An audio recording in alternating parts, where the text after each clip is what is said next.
Mara noticed it by accident. A calendar entry, ordinary enough. Work dinner. You can picture the little block on a phone or laptop, the way a neutral label slides into the day and gets ignored. Normal, boring, except when it isn't. She flipped through the calendar and found a second entry later that night. Blurred, unlabeled, a different color. Same night, 2 stories. The slight mismatch made her pause, the way a skipped heartbeat announces itself in quiet rooms. Marilyn didn't scream. She didn't barrage Evan with messages. She watched. Calm people do this when something feels off. They collect the small things that make up a pattern. The routine changes first. Mugs left untouched. The phone face down more often. Late-night desk lamps burning while the house sleeps. Small shifts you can rationalize away as stress, but routine is also where lies Nestler. When lives are shared, bills, plans, a looming big purchase, trust becomes currency. Evan's excuse was simple. Busy season, team dinners, extra meetings. His phone went to do not disturb. He was quiet about details. Work, he said, meaning it to be a closure, but Mara noticed the tone. That night, he had texted, "Team dinner, back by 10. He didn't come by 10. He came home later, smooth, a little off, not crumpled with regret, not obvious. When she asked, casual and soft, "Where'd you end up eating?" He couldn't name the place. He guessed. He guessed again. Each guess sounded like a throw of dice. Lifeless, improvised, easy to pick apart. That was the first clean crack in his story. Mara checked the shared card later. Not to spy, not to magnify pain, just to confirm reality. No dinner charge, no transaction. The absence itself was loud. You look for proof when you need to anchor yourself back to what's true. The bank app was a neutral witness. The calendar showed 2 entries. The card showed no receipt. The contradiction felt less like betrayal at first, and more like the beginning of one. When she asked another quiet question, Evan snapped, "Why are you interrogating me?" He flipped the script, made her the problem for seeking clarity. Deny, accuse, exit. It's an old pattern. Deflect the question and make the asker defensive. He left storming, door clicking, like he was escaping an unfair trap. But departures often leave traces, and he left one anyway. A new suggestion that sounded like damage control. "We should try couples therapy," he messaged, before she'd even said what she suspected. That move was telling. It almost looked responsible, but it was early, too early. Offered at a moment when confession would have been the straightforward alternative. The suggestion read like an attempt to manage the narrative rather than to repair whatever truth might be there. She didn't pursue a confession. She chose something quieter and smarter. Build a timeline. Creating a timeline is not about entrapment. It's about clarity. Times, messages, receipts, even the absence of a receipt, all of it fits together like evidence on a board. Mara began to pin details in her mind and in notes. The calendar entries, the guesses about restaurants, the lack of charges, the change in habits. Each item wasn't a slam dunk accusation. Each was a tile that, when placed next to others, revealed a pattern. Patterns matter more than single moments. People can slip up once. They rarely sustain an entire patchwork of plausible deniability without leaving a seam. The stakes weren't romance alone. They were control.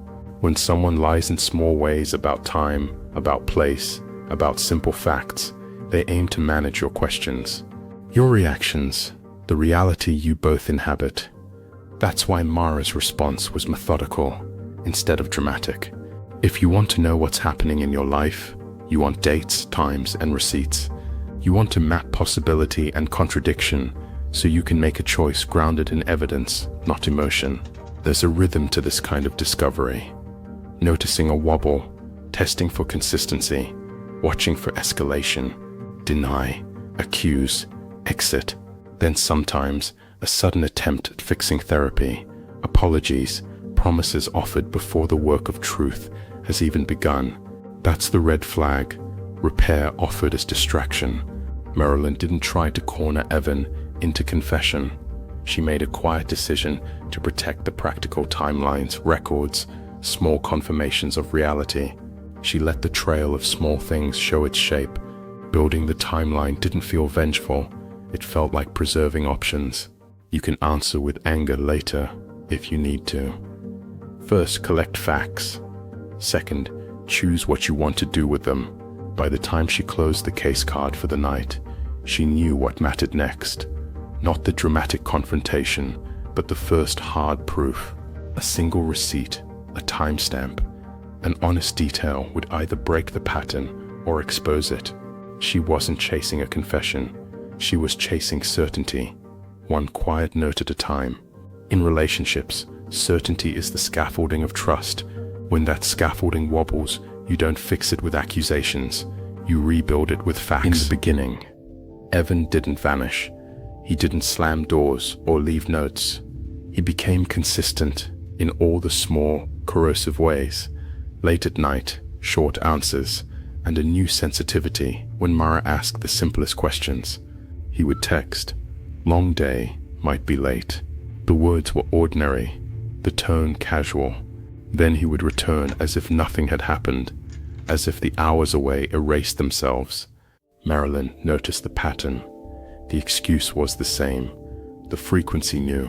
The slow stack of nights changed the shape of her days. Marilyn tried gentleness first. She asked a check-in question in the softest voice she had. "Everything okay?" No accusations, just concern. The reply came quick, practiced. "Why are you always on me?" The phrase landed with a tiny shake, a subtle tilt meant to make her apologize. It was a clever pivot, turn the questioner into the problem. That move was a tactic, not a response. If you can make someone feel guilty for asking, they stop asking. The room fills with silence, and the unspoken grows louder. So Mara set a rule for herself. No guessing, no fishing, no trying to catch a story that might slide away. Only receipts, only facts she could point to aloud and still have them be true if he raised his voice. In the middle of that week, while work dinner floated in their calendar like a polite alibi, a boring email landed in their shared inbox. It showed up the way these things always do. Subject lines about points, rewards, statements. It was the kind of message you skim and archive. But Mara didn't archive. She noticed the line that mattered. "Thank you for your stay," and the date next to it. It matched the night he couldn't name the restaurant. The account was comically ordinary. The email address they used for utilities, billing, subscriptions. No hacking, no invasions, just a joint account whose messages both partners could see. That is what made the evidence quiet and undeniable. Proof doesn't need drama. A loyalty program's automated thank you matched a calendar entry. She didn't celebrate. She didn't shout. She didn't brandish the email like a weapon and demand explanations.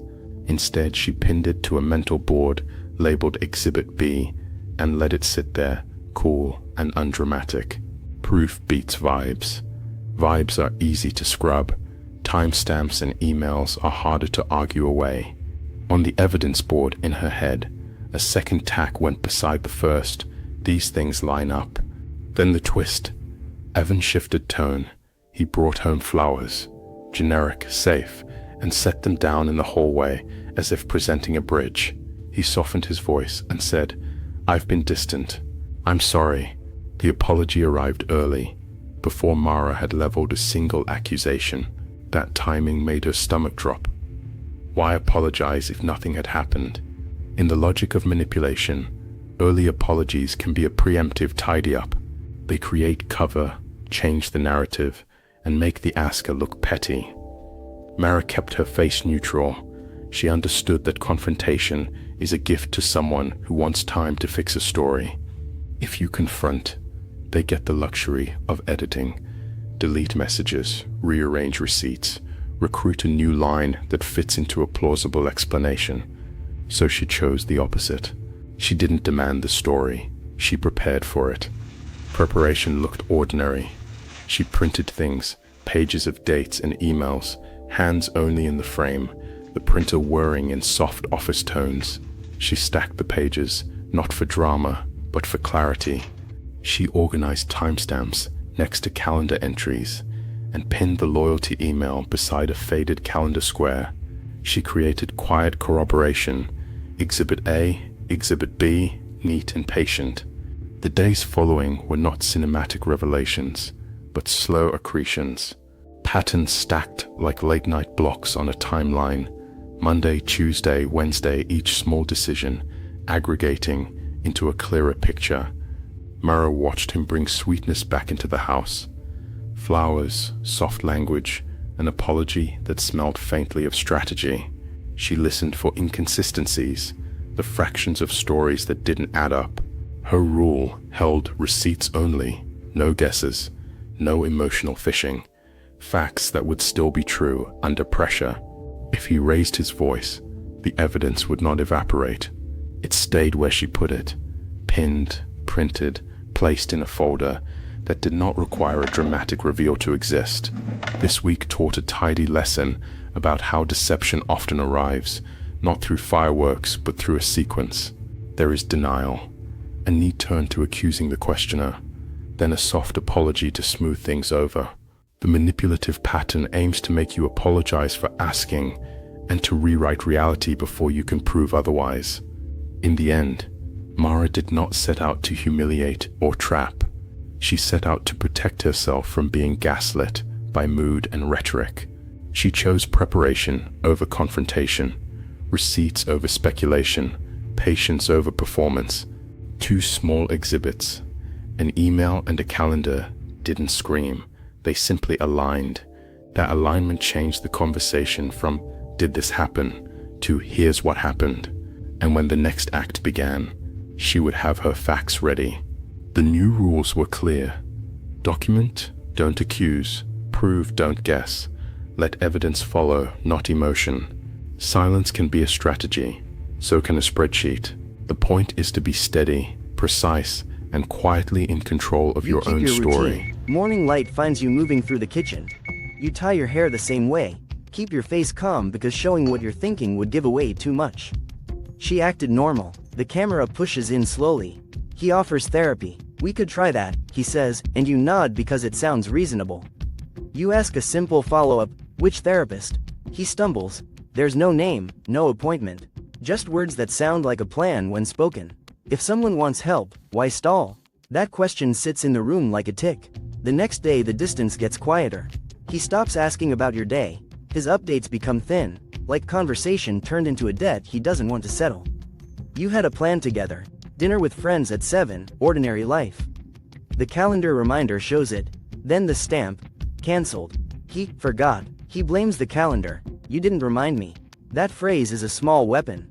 Listen closely. Then came the lock. You notice the phone on the table lit up, then went dark. A tiny change. Notifications hidden on the lock screen. A new passcode. A wall where the house should be open.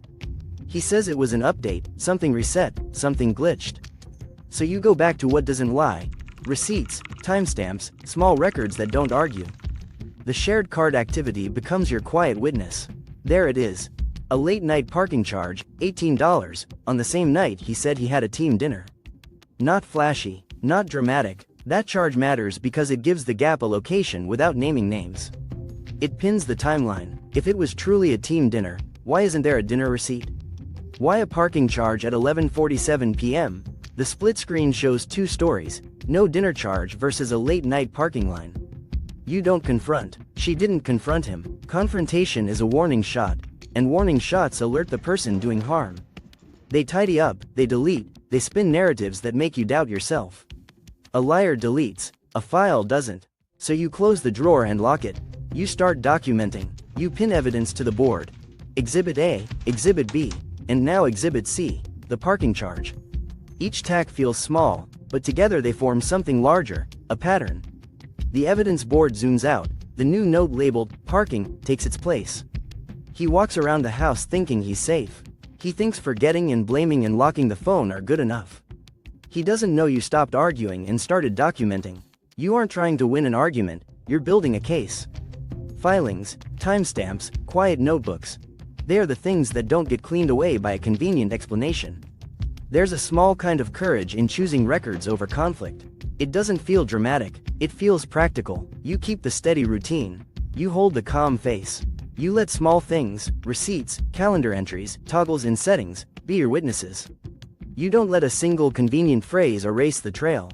Keep documenting, keep the drawer locked, keep your voice even when you speak. A careful liar counts on chaos, you counter with order. That's what the week shows. He believed he was winning, and you believed in records. The difference is the kind of safety you build, not dramatic, but durable. Weekend arrives, and Evan can feel the room shift before he even walks through the door. The apartment is quiet in a way that isn't empty.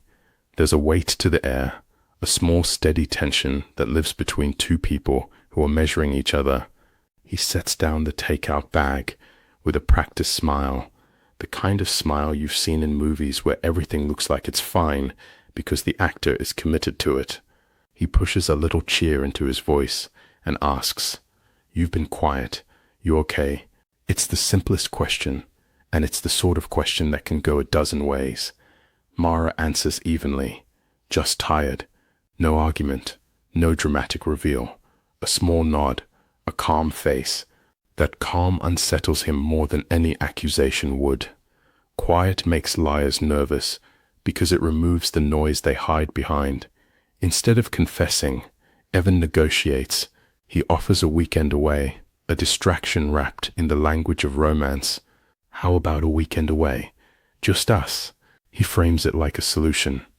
Fancy setting, time away, the illusion of reset. Romance on paper, convenient in practice.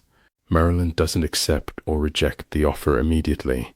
She doesn't say yes or no, because she's not reacting from hurt or anger. She's gathering facts.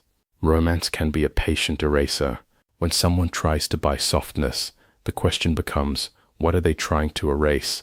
She goes back to something that truth often hides inside, the banal little things that don't belong in melodrama, booking confirmations, calendar entries, the quiet metadata of daily life. The shared inbox is still open on her laptop. There the loyalty email sits like a breadcrumb. The subject line is ordinary, the header is ordinary, but a new detail blinks into focus. Guests, two guests, is a small line of text until it isn't. It conflicts with the tidy story Evan already presented. Team dinner and whole time don't naturally include two guests checked into a room. This is where evidence does its quiet work. It doesn't yell. It punctuates. Two guests doesn't prove everything, but it pulls a thread. It makes an alibi stretch. It shows a mismatch between what was performed at the door and what the receipts and emails remember. Instead of building a confrontation, Mara does something that sounds small, and in reality changes everything. She starts writing down his exact words, not her feelings, not the speculative conversations she imagines. His words, concrete lines that can be quoted back, tested, and compared. So she asks one clean question. "So you were with your team the whole night?" The question is simple. It's surgical. Evan answers fast. "Yeah, the whole time." He signs his lie out loud. The speed of it, quick, confident, becomes another piece of the record. Murrah pins that too. Statement #1, whole time. Now his claim exists outside his voice box. It's on record. "We should be fully transparent, right?" he says, asking for her passcode. Notice the slight. The person with something to hide flips the script and demands transparency from the person who wants answers. Mara sets her phone down and says no. Her refusal is not dramatic. It's a boundary. He reacts as if betrayed. "Wow, so you don't trust me?" It's projection. The accusation of mistrust aims away from his own secrets. That moment reframes the stakes. Confrontation, Mara understands now, wouldn't necessarily surface truth. It could spark an impulsive deletion or a scramble to cover tracks. The danger isn't the argument. The danger is the possibility of erasing evidence. So she resists the bait. She doesn't hand over the phone. She keeps building the file by holding to that line, keeping calm, logging words, collecting the quiet details. Mera moves from personal upset to methodical assembly. Each small action is a stitch in a longer fabric of proof. The takeout dropped on the counter, the forced cheer, the weekend offer, the email that lists 2 guests, his rapid denial, the demand for her passcode. These are not just moments of drama, they are the raw material of accountability. As the weekend unfolds, Mara doesn't seek a dramatic showdown. She keeps tracking, pinning, and noting. She understands that truth often arrives in the small, stubborn things that don't change with a midnight argument or a bouquet. A folder slides closed in the scene soundtrack, not an ending, but a steady continuation. He starts to set rules, and she quietly sets evidence. The next scene is not a scream or a confession. It's the next step in the file. More pins, more notes, and a clearer picture of what really happened. Week 2 didn't begin with a confession. It began with a set of tidy rules that sounded harmless in a living room conversation, and, like a folded piece of paper, carried a sharper edge when you unfolded it later. Evan called it a reset.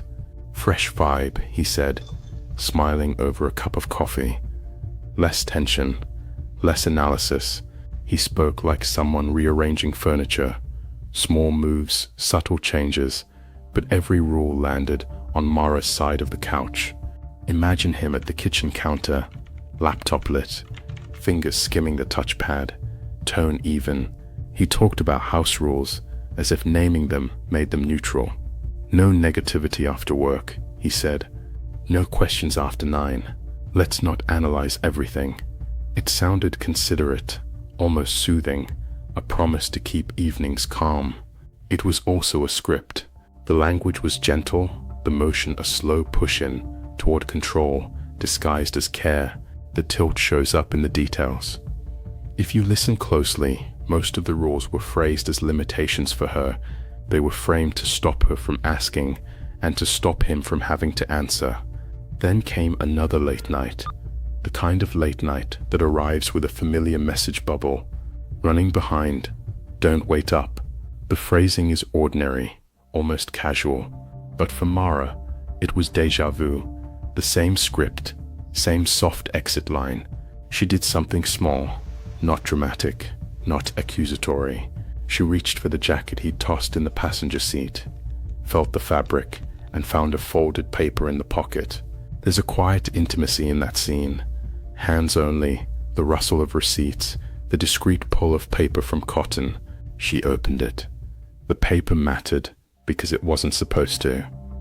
It held details that didn't match the official story. 2 entrees, 2 drinks, 2 desserts, a timestamp that didn't sit with team dinner. Teams don't hide receipts in pockets. Teams don't order like it's date night. Marilyn didn't stage a confrontation. She didn't throw the paper on the table or accuse him in the doorway. She clipped it into a folder, neat, deliberate, unreactive, and labeled it Exhibit D. That act is almost surgical in its restraint, documentation instead of drama. When Evan returned that evening, he was relaxed in a way that felt practiced. There's a kind of ease people wear when they're hoping to steer someone else's perception. A loose toss of the keys, an easy grin, a casual shrug. He said, "See? Nothing to worry about," as if her silence should be the final stamp on his explanation. Marilyn didn't give him what he wanted. No fight, no tears, no dramatic scene. She stayed controlled. That calm unnerved him, so he tried another move, a softer test that looks like openness, but functions as a demand for access. "Let me see your phone, just to prove we're good," he proposed. Marilyn felt that. She placed her phone face up on the table, a small boundary set in plain sight, and didn't give it to him. It was calm, clean, definite. That decision mattered because it kept the work in her hands. She continued building the file, each small piece of information kept, labeled, stored, an evidence board growing in plain view. A, B, B1, CD, statement, #1, the house rules pinned like a timeline of intent. The collection wasn't about proving him wrong in public. It was about preserving truth for herself. It was a slow accumulation that resisted the impulse to be gaslit into forgetting what had been said and done. If you watch the pattern, the strategy shows: redirect conversation, set the rules, test for control, then offer reassurance bait. So the question to hold on to is this: if something was innocent, why hide the paper? The small acts of documentation and restrained response are where clarity lives. They don't demand fireworks, they demand facts. They show how even modest objects and calm decisions can reveal a larger truth. The next message, the one that slips through the net, will be the one that changes the timeline again. Week 2 in this story feels quiet at first, like a room where the air is held just long enough for something small to land and change the arrangement of everything. Evan thinks he's solved the problem. He's rearranged the house the way you rearrange habits. He walks in that evening with a kind of casual confidence that fits him. Keys in hand, a smile that's breezy but measured. You can almost hear the keys clinking as he drops them onto the counter. He says, "We've been better, right?" Mara keeps stirring the pot. She nods, small and contained. Her face doesn't flare. She doesn't catalog his tone or pick at the question. She's calm because she doesn't need to perform an argument. The scene is domestic, ordinary. A tile counter, a tablet, lying face up. This is where the tightest lies fray. Not on the phones people guard closest, but on devices everyone touches. The tablet on the counter is not Evan's phone. It is communal, innocuous, the device that carries family recipes and the streaming queue. Notifications are on. A banner previews across it. 2 lines. The first reads like a one-sentence verdict. "Last night was worth it." The second nudges the calendar. "Same time next week?" It's almost banal in its directness. Mara doesn't touch the tablet. She doesn't scroll. She doesn't poke through to see what else might be threaded into the conversation. She inhales slowly and lets it hang there. Those 2 lines do for her what earlier clues could not. They convert suspicion into pattern. Evan notices the banner. He flips the tablet face down like the moment means nothing. Then he offers an explanation that lands as neat as a plastic lid on a bowl. "Your tablet keeps glitching. I'll fix it." It's a cover story, delivered fast and light. Mara nods. She lets him have it. If she challenges him now, he can orchestrate a cleanup of evidence, or worse, convince the environment itself, the house, the devices, the narrative, to confirm his version. Instead, she chooses a different economy. She preserves what she can. Then another move. Evan announces a solo weekend. "I'm going away this weekend, just to clear my head." No details, no itinerary, nothing that would anchor him in time or place. Marilis sees the shape of the next move. Not a confrontation, not an explosive reveal, a window. When people leave, they create a space where other things can be rearranged without their presence. She slides Exhibit E, the banner preview, behind the others. She picks one person who won't panic, who will listen without theatrics. A calm voice, a steady hand. Lena. One call changes the shape of a single weekend. One call brings a second opinion, a plan, a way to hold space until answers arrive. Week 2 closes on a simple click, the dial tone blip of a call. No shouting, no reveal, just a steady hand reaching for a steady voice. The music holds, the evidence sits. The next move is patient, deliberate, and procedural. Marilyn didn't confront Evan after the tablet message. She did something quieter. She called Lena, not to vent, to stay steady. And Mara kept it tight. Calendar mismatch, loyalty email, 2 guests, late night parking, a pocket receipt with 2 of everything, and a banner that said, "Same time next week." She didn't add opinions. She gave facts. Lena didn't gasp. She didn't say, "I knew it." She said one sentence: "Keep your hands clean. No password guessing, no trackers, no secret recordings. Because the moment you get sloppy, you turn his wrongdoing into a mess you have to explain. If the proof is clear, what would you do first?" Lena said, "Decide your goal. Repair or exit. Not because you owe him a chance, because you need a direction before you make moves." Then she said, "Protect the basics. Copies of shared documents. Know the balances. Update the passwords you control. Quiet prep." And here's the part Mara didn't expect. Lena didn't ask, "Is he cheating?" She asked, "How's the money moving?" Because lies leave trails, and trails show up in spending. So Mara pulled up the shared account history, not to punish, to measure. And suddenly, the late nights had a shape. Small charges clustered on the same evenings. Rides, parking, late coffee, little things that add up into a pattern. She lined the spikes up with his work dinners. The story met the spending, and the spending didn't match his calm voice at the door. She labeled it Exhibit F. That's when Mara stopped thinking in terms of catching him.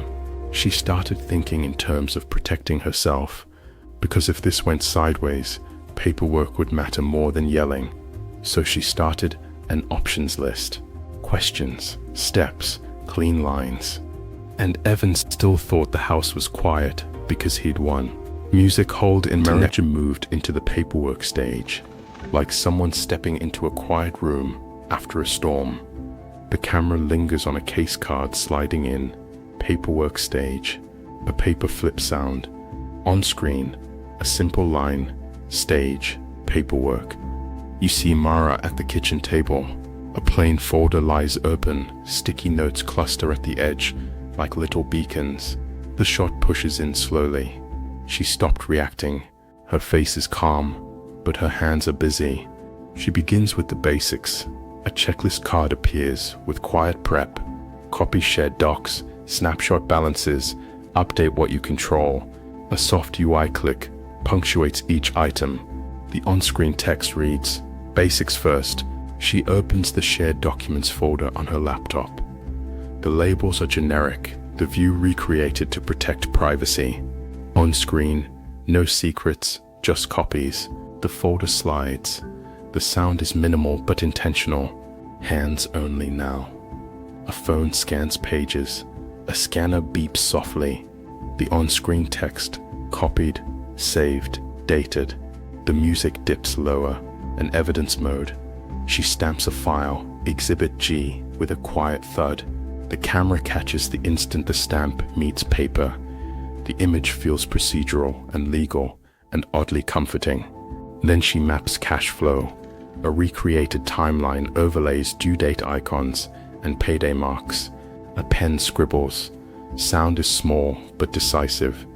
A viewer question card pops up visually, but the question is internal.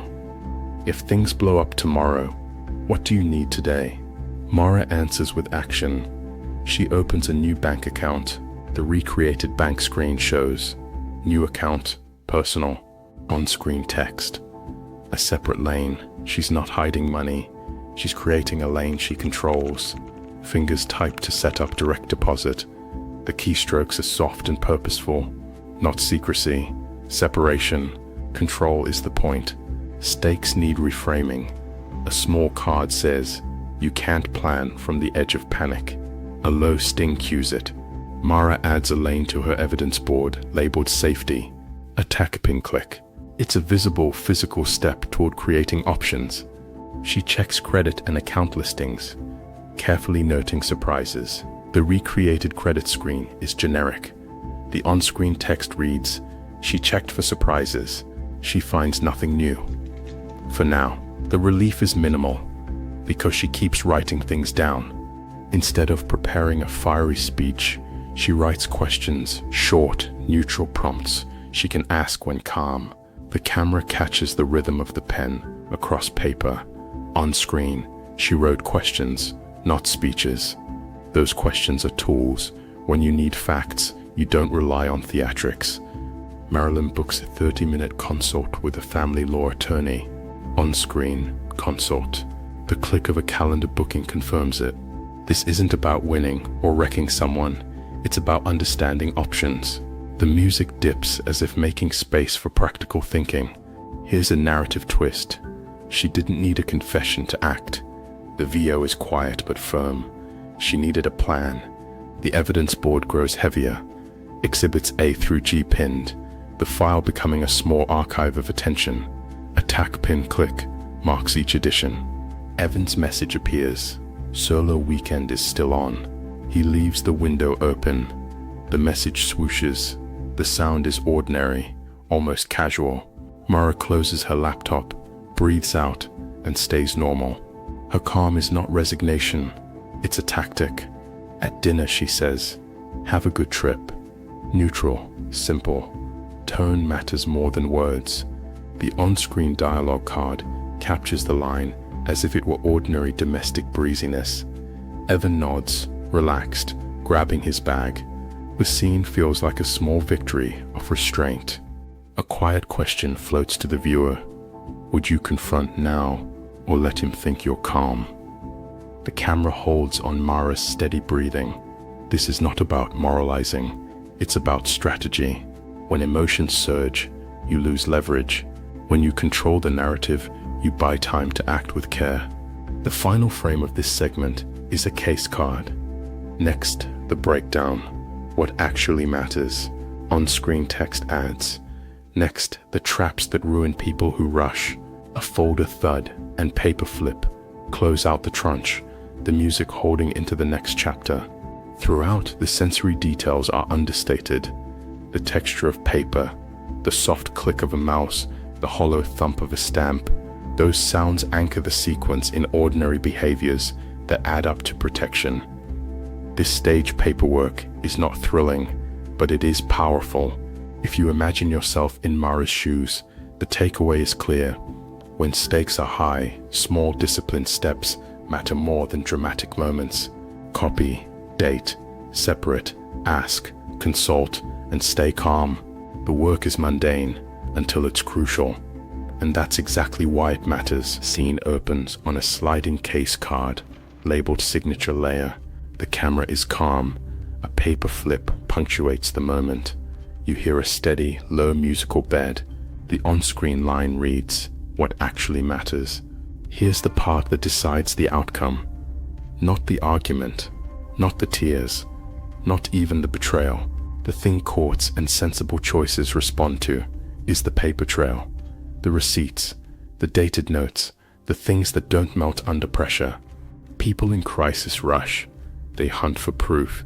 They guess passwords in the dark, plant trackers, make secret recordings. They act like detectives when they need to act like architects. Those hasty moves can flip the script.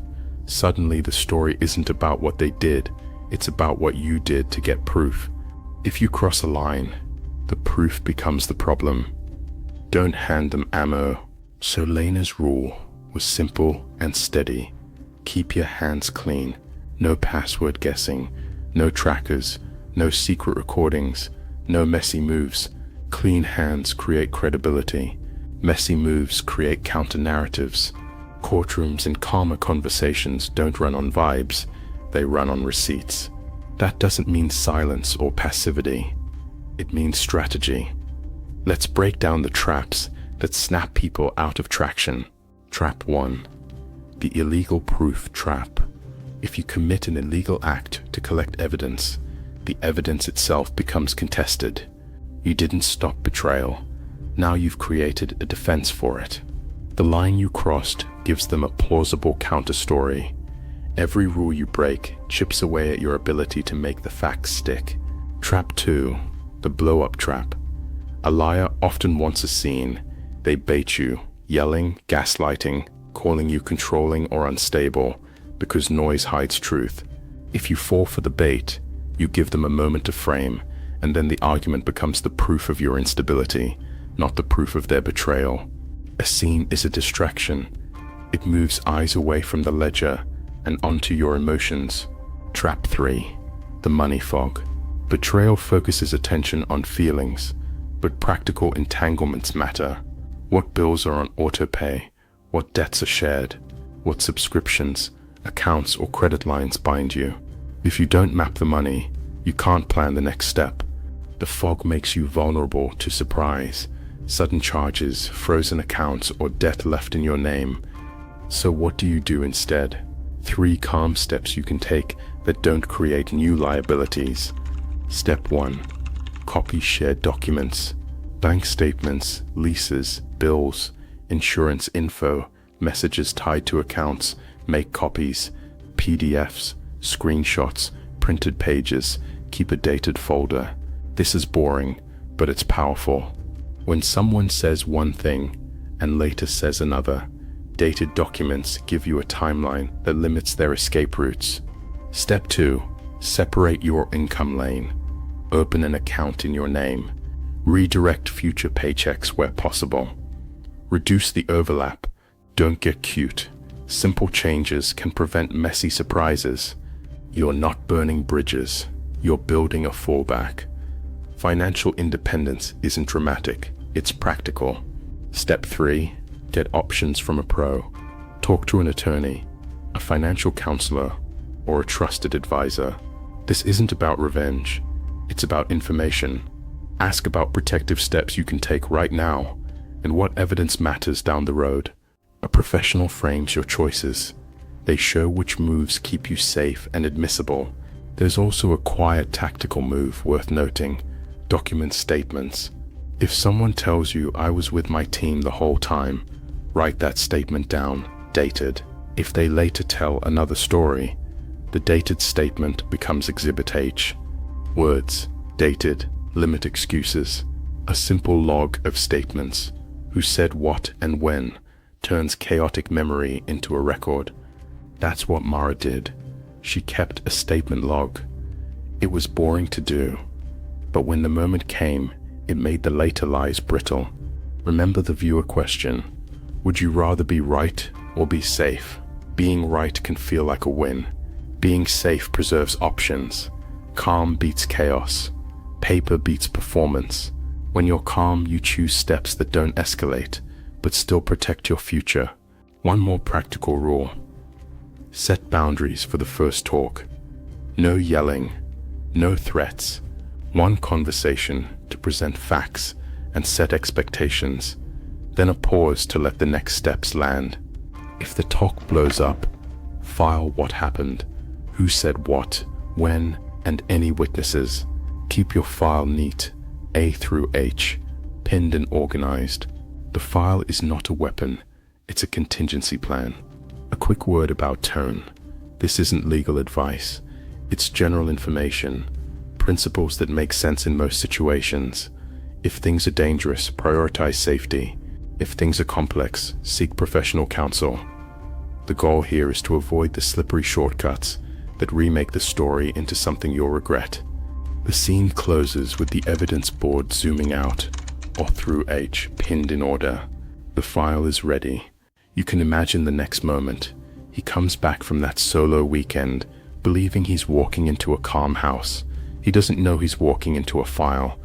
That's the turning point, the moment where preparation, dated words, and calm strategy make the truth easier to hold. Final beat. Would you rather be right or be safe? Keep your hands clean, gather the receipts, and choose the quiet, practical steps that preserve your options. The return and the table talk are next, where calm meets commitment and a simple file quietly does the work. Return. You see the card slide in. He comes back. The paper flips. The pulse of the music tightens just a little. Evan walks in with a bag. The front door opens. Shoes off. A zipper and a soft thud. You hear him say, "I feel better. I needed that." It's a calm line, delivered like something expected. Mara pours water, nods once, matching his volume. She doesn't make a scene. She doesn't interrupt the calm. When someone comes home lighter, who carried the weight? The question hangs in the room like a soft tick. You notice how Mara times things. She doesn't confront him in the doorway, not in the heat of arrival. She waits until dinner. There's a clean moment. One question, stated without flourish. You hear the pen scribble as she locks a statement into evidence. So where did you end up staying? Simple, neutral tone. Evan answers the way people who avoid specifics answer.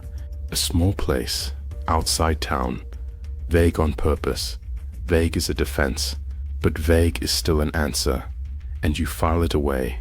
This is about logging, not shaming. Mara writes, statement number 3, outside town, dated. Because the moment you have someone's words on record, it becomes harder for them to pretend later they never said it. There's a tack pin click. As it goes on the board, the music steady, deliberate. While unpacking his bag, something slips out of a side pocket. The camera lingers, a plain room key sleeve, unbranded, half hidden.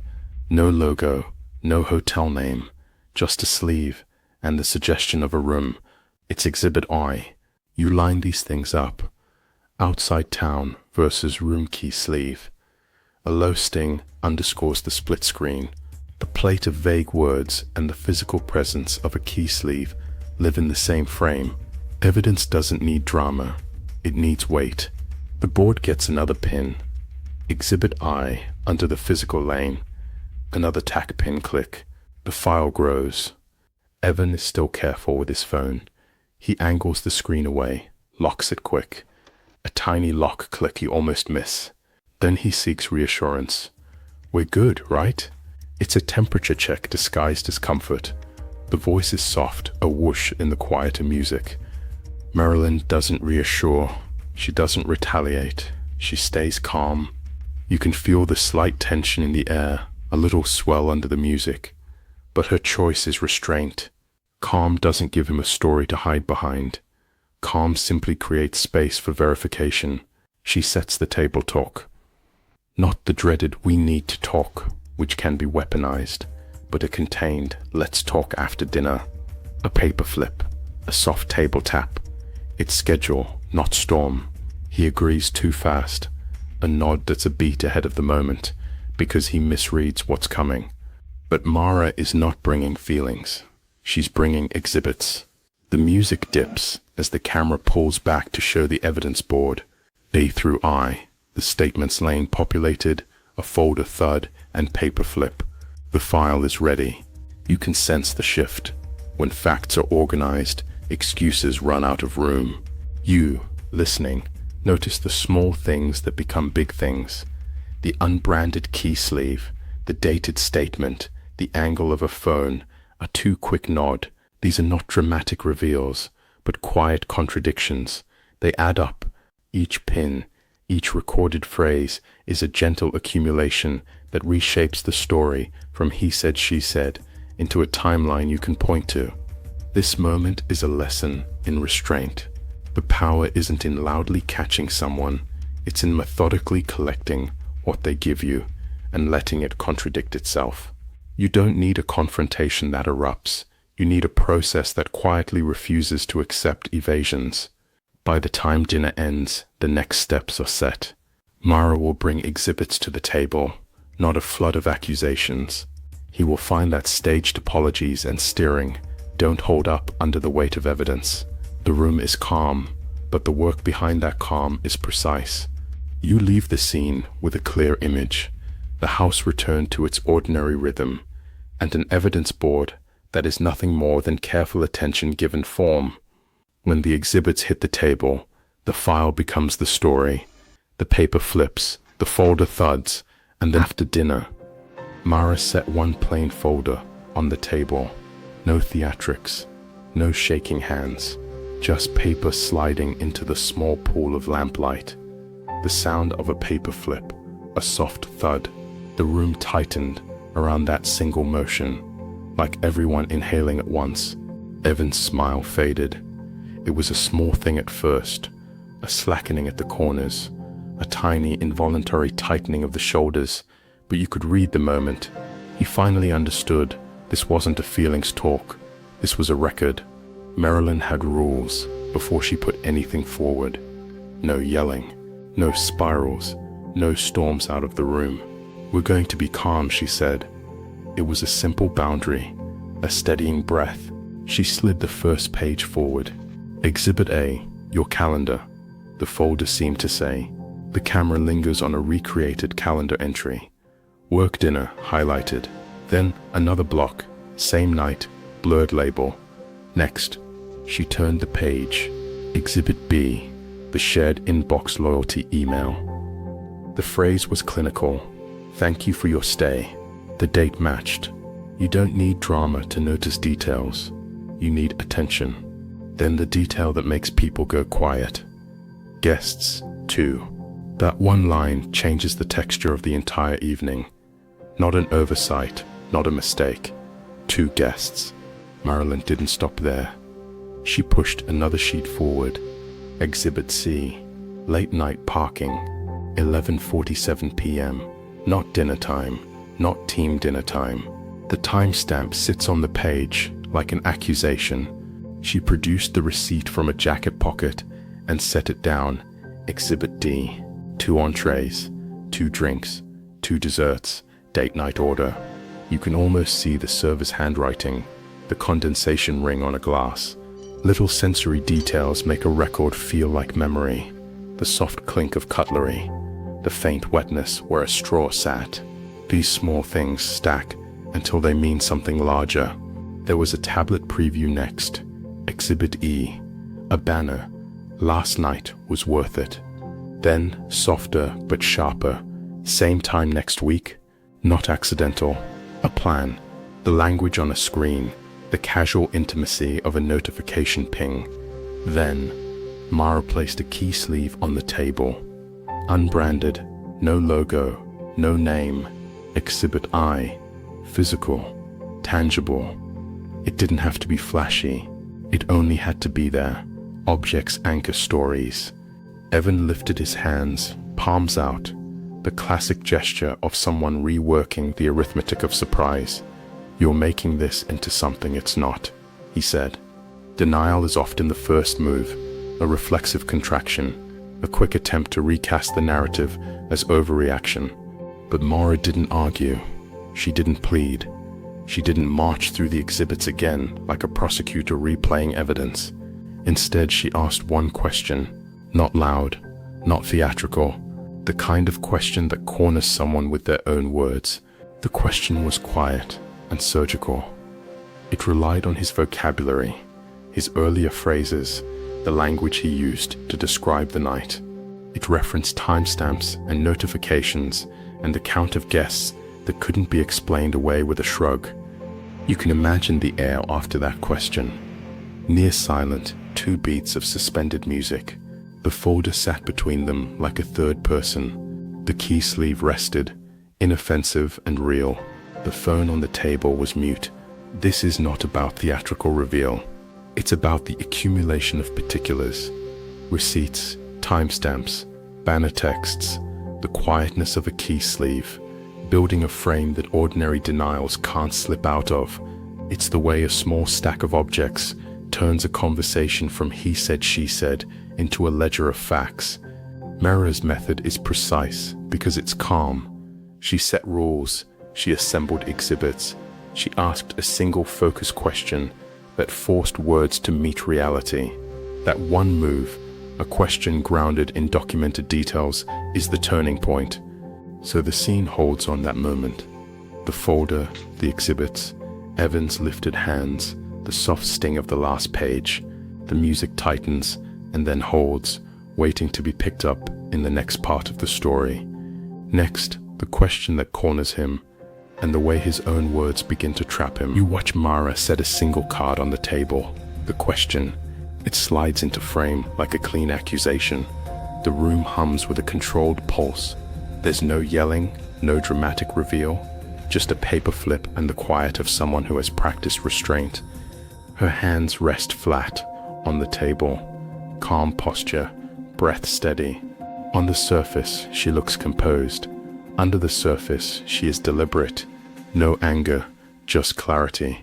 She doesn't list every hurt. She doesn't replay every betrayal. If it was team dinner, who was the second guest, she asks. The words are precise, surgical. The camera lingers on a recreated note card. Guests too. The pause is small, but it stretches into the kind of silence that makes people spill small truths. Evan's stare drops. His jaw tightens. He searches for purchase. Then comes the classic filler. It's complicated. You can feel the shift. New story mode loading. A soft whoosh underscores it, as if the universe is giving him a beat to reconstruct his memory. Marilyn doesn't let him build a new narrative. She reads from the note she tapped. You told me you were with your team the whole time. The note is dated, the ink visible, statement locked. There's a stamp thud that sounds like evidence being filed into an unchangeable drawer. You see the familiar sequence unfold. Denial, minimization, deflection. It didn't mean anything, he says first. Then the pivot. You've been distant. The choreography is textbook. Minimize, then blame. Soft ticks and subtle stings punctuate each line. The audio more than background. It marks the rhythm of avoidance. Marilyn doesn't debate. She knows arguing feeds excuses. Instead, she draws a boundary. Firm, unemotional. I'm not arguing about what I saw, she says. I'm telling you what happens next. A folder thuds on the table like a quiet verdict. The message is clear. This is not a negotiation. What follows is a small, practical plan. No theatrics, no threats, just steps. Separate accounts lane, done. Consult booked, done. Living arrangements plan. A checklist slides in, tidy and calm. These are not ultimatums. They're structural decisions to protect a future while truth shows itself. The SFX for each click is soft, unemotional, procedure, not punishment. Evan tries bargaining. He opens his hands, pleading, "We can fix this. I'll delete her number." He promises edits. There's a swell in the music for a second, like hope misapplied, but Mara's voice cuts through. Deleting isn't repairing. Deleting is editing a draft. It doesn't restore what was broken in trust, or fix the underlying choices that led to the roster of receipts she's holding. That's the turning point. It's never the first hurt that ends something. It's the moment control slips away. For Evan, the realization isn't "I lost my marriage." It's "I lost the control to manage the narrative." The timeline, the dated notes, the receipts. None of it cares how convincing he sounds. A soft stamp seals that truth. He lost control of the story. By nightfall, there's a quiet consequence. A couch becomes a bed. A guest room door closes, and space enters the house like a practical punctuation mark. No melodrama, just the immediate and simple consequence of one partner choosing to put structure between them while decisions are made. The aftershock is not revenge. It's the clarity that contradictions don't heal themselves. Here's the lesson you can carry out of this room. When someone keeps contradicting themselves, chasing a confession isn't the point. Evidence stacks up whether you ask for it or not. Your job is to start protecting your future. Boundaries, documented statements, and calm procedural steps matter more than how loud you make your case. So, what was the first mistake that made this inevitable? Was it the tiny compromises, the unexplained absences, the ease with which a phone screen was turned away? Or was the larger error never building the kind of transparency that makes reconstructing the truth impossible? That's the question the story leaves on the table. If you want more stories where receipts speak louder than excuses, hit like, subscribe, and comment. Receipts win. Tell me, at which exhibit in this timeline would you have stopped listening? Would you have pressed harder at the question? Would you have set the boundary sooner? That's the conversation this timeline hopes to start. This story is presented for entertainment and educational discussion. Names and details may be changed for privacy. Nothing here is legal advice. End screen. A faint evidence board lingers behind the subscribe button. The pulse of the music easing into a reflective hush, the viewer is left with a single, calm truth. Calm wins, structure wins, and sometimes a single well-placed question is all it takes to set a course for the rest of your life.